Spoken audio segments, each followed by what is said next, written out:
फूलों की बात मत करिए, शहद की बात करिए, क्योंकि आपको शहद को प्राप्त करना है। तो शहद की बात शुरू करी तो शहद में आपको एक मधुकर होना चाहिए, आपको एक बीज होना चाहिए, जिससे कि आपसे वो शक्ति आए कि आप उस शहद तक पहुंचे। ये बात उन्होंने सबने कही है, ये कोई मैं नई बात नहीं कह रही। ये तुकाराम थे, रामदास थे, आदि शंकराचार्य थे, या कोई भी आपके सबसे बड़े, तो मैं कहती 12वीं शताब्दी में तो ज्ञानेश्वर जी हो गए, उन्होंने भी साफ साफ कह दिया कि आत्म साक्षात्कार के बगैर आप ज्ञान को प्राप्त हो।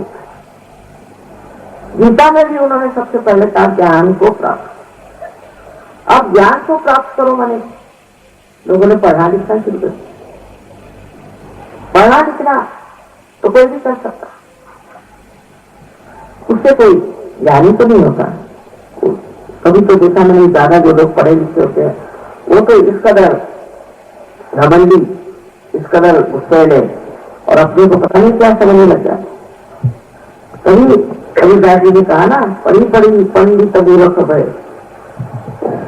कि पढ़ करके वो सोचने लगते हमें बड़े विद्वान है, हम ही ने जैसे कोई गीता लिखी है, हम ही सब रामायण जानते हैं, हम ही सब कुरान जानते हैं।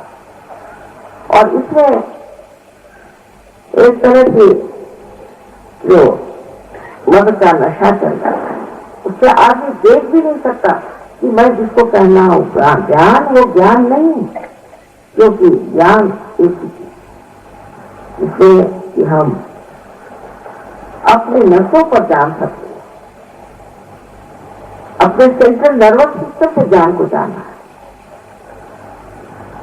जैसे इंसान और पशु में अंतर है कि बहुत सी बातें इंसान जानता है, पशु नहीं। वो जानता है अपने सेंट्रल नर्वस सिस्टम, अपने हाथ में बचे हुए नसों से जानता है ज्ञान। इसे ज्ञान को, ये बोध, ये शब्द बुद्ध ने भी इस्तेमाल किया, बोध। बोध माने हमारे अंदर जो हमारी यंत्रणा है पूरी बनी हुई, ये हमारे शरीर में जो ब्रेन है और उसकी जो कुछ चीजें हैं, उस सब में इसका ज्ञान होना चाहिए। जैसे अब आप बैठे, आप देख रहे हैं कि यहाँ लाइट चल रही, अभी आप सब देख रहे हैं और सब यही बात जान रहे हैं कि यहाँ लाइट चल रही। इसमें तो कोई शंका नहीं कर सकता, क्योंकि आप अपने आंख से इसे देखते, अपने सेंट्रल नर्वस सिस्टम से आता है। इसी प्रकार ज्ञान वो होगा जो आप अपने शरीर के अंदर उसे महसूस करें, अपने बुद्धि चातुर्य से नहीं, या अपने भावना से नहीं कि हाँ मैं तो बस भगवान में रख हूँ और मैं तो बस भगवान की गाना गाती रहती हूँ और फलाना। इसमें कोई है, ये सब नाटक। और इसलिए एक मात्र रिश्ते में आपसे बताती हूँ कि नाटकों से दूर है। सत्य को पाने के लिए सबसे बड़ी चीज ये है कि आप अपने को जानिए कि आप इसलिए दुनिया में आए। साइंस आपको सब चीजों का जवाब दे सकता है, ऐसा लोग सोचते हैं, ये गलत। बहुत सी बातों का वो जवाब दे ही नहीं, और खास करके इसका जवाब नहीं दे सकता कि आप इस दुनिया में आए क्यों, आपका यहाँ आने से मतलब। इस सब गौर करके देखना चाहिए कि हमने अपने को जाना ही क्यों। जाना नहीं है, हम कहते हैं मेरी बुद्धि चाहिए और मेरा दिमाग सोचता है, या हम कहते हैं कि ये मेरा है, मेरी आंख, मेरा हाथ, पर ये मेरा मैं है कौन? इसको हमने जाना नहीं, ये मैं कौन, यही जानना आत्म साक्षात्कार। और इससे जानने का मतलब बुद्धि पुरस्कार नहीं है कि वो अपने दिमाग से जाना जाएगा, ये बात नहीं। वो आपसे नस नस पे जाना जाना है, और जब वो इस तरह से जाना जाएगा वही असल में ज्ञान है। ये बात कृष्ण ने सबसे पहले अर्जुन को बताई, पर अर्जुन ने फिर सवाल पूछे तो उन्होंने कहा ठीक है, तुम कर्म करो और सब परमात्मा पे छोड़ो, हो ही नहीं सकता। कृष्ण जो थे वो कहना चाहिए बड़े भारी डिप्लोमैट। उनको तो इंसान की खोपड़ी उठती है उसको कोई किसी सरल बात बताने से उसकी खोपड़ी में जाएगी नहीं, तो उसी तरह से बता दिया कि तू सारे कर्म को परमात्मा में छोड़। तो कोई अगर मर्डर होगा तो वो भी कहेगा कि हाँ भाई ठीक, मैंने छोड़ दिया कृष्ण। कोई बुरा काम करे कहे छोड़ दिया।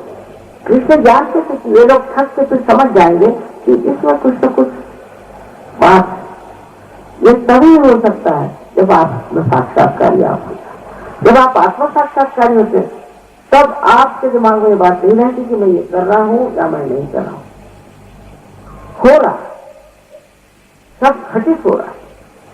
कोई सहयोगी अगर किसी को उसकी कुंडली जगा रहा है, मैंने कहा क्या बात, क्या नहीं उतर नहीं रही, तो बनता नहीं मामला इनसे।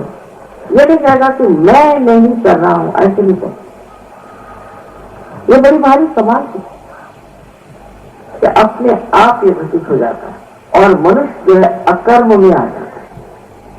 यही चीज सहज योग से आप प्राप्त कर। सह माने आपके साथ और जो माने पैदा हुआ, ये आपका हक, आपका हक है कि आप।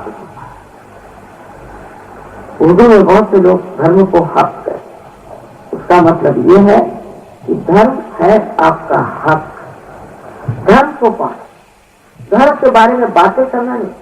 इधर है एक ईसाई होगा, मुसलमान होगा, या रिलीजियस सिख होगा, या किसी भी धर्म का हिंदू होगा, तो बातें तो धर्म की बहुत कर लेता, लेकिन सारे कुकर्म सब कर सकते हैं। ये नहीं कि एक आदमी हिंदू है तो वो नहीं कर सकता, कि मुसलमान है तो नहीं कर सकता, सब कुकर्म कर सकते। इसका मतलब है उसमें धर्म नहीं है। किसी धर्म में होने से उनसे धार्मिक नहीं होती। धर्म अंदर से जागरूक होना है और यही धर्म है, यह हक है। इस धर्म को अंदर जागरूक करना यह आपका हक। और ये जब जागरूक हो जाता है तो मैं किसी से कुछ बात को मना नहीं करती। अच्छा देखिए, एक बार अपनी कुंडली में जागरूक करो, फिर उसके प्रकाश में आप ही आप अपने को ठीक कर लेते। उसको कुछ करने की जरूरत है। जो कुछ भी गलत चीजें अपने आप छूट जाती है और जो बढ़िया चीजें आप प्राप्त करते। इसलिए इतने अनंत आशीर्वाद है। ये सब लोग मुझे शिक्षा लिखते थे कि माँ हमारा तो ये चमत्कार हो गया, वो चमत्कार हो गया, करते करते बहुत शिक्षा। तो मैंने एक साथ बता के अच्छा बेटे शिक्षा ले जाओ और इसमें से तुम जैसा समझो और लोगों से और भी कह दो, सब तुमको लिखते भेज देंगे उनके चमत्कार। तो एक महीने में उन्होंने फोन किया मुझे कि माँ यहाँ तक तो आ गई मेरे पास। अब ये बताइए कि इसमें से कौन सी छापी जाए, कौन सी छापी जाए। मैंने कहा मेरे पास तो बेटा समय नहीं है, लेकिन तुम ठीक समझो वो छापो। कहने हर एक कमाल की चीज। तो जिसको चमत्कार कहते हैं वो अनेक चमत्कार जीवन में हो सकते, और वो चमत्कार इससे विचित्र है कि कोई समझा ही नहीं सकता कैसे हुआ क्या।